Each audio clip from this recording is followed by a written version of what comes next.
Hello students, so today we are here to see about the context switch and context switching.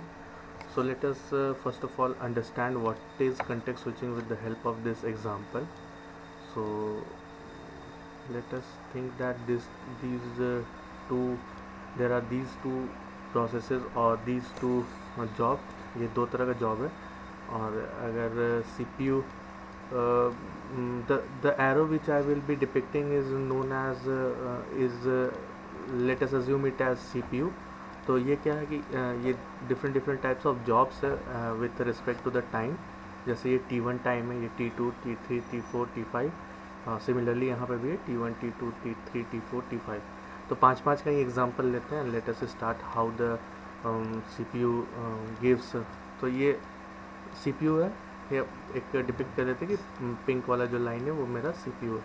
अब since this is process 1 and this is process 2, तो अभी क्या हो रहा है कि प्रोसेस 1 यहाँ टाइम T1 पे है और कुछ समय ये वर्क करेगा अगर T2 तक वर्क करता है, और इसको क्या करना है, इसको T2 पे दूसरे प्रोसेस पे जाना है. CPU, ये CPU चल रहा है. CPU अभी किसके पास है? P1 के पास है. कब तक? T1 टाइम से T2 टाइम तक, मतलब एक सेकेंड या एक यूनिट, जो भी एक यूनिट टाइम है वहाँ तक यहाँ पे काम किया.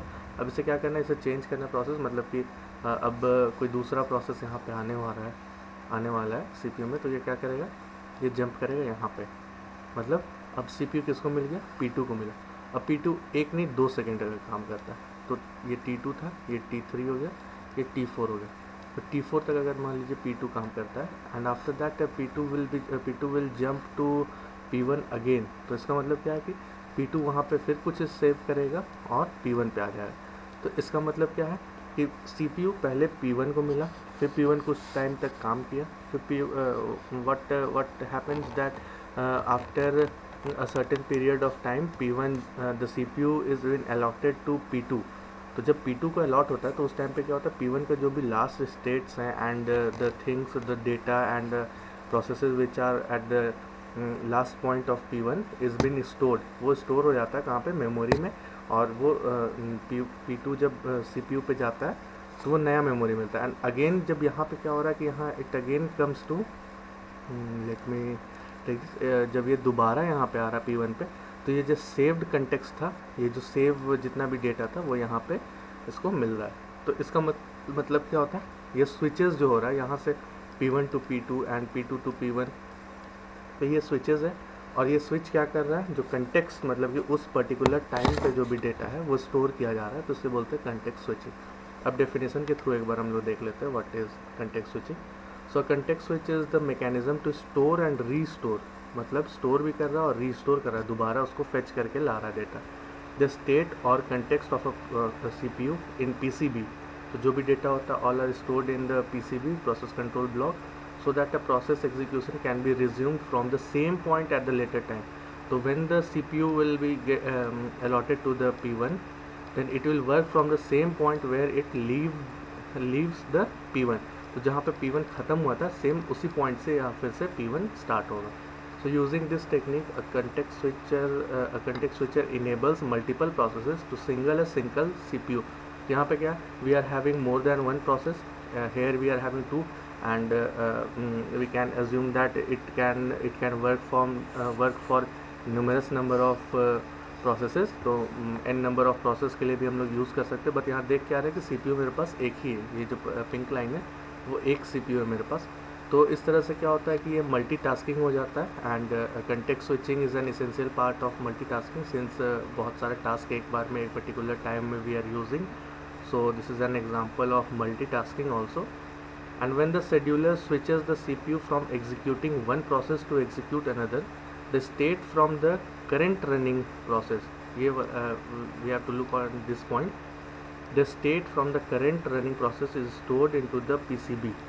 तो ये जो current running process था, this one was our current running process here, and it is being stored in the PCB.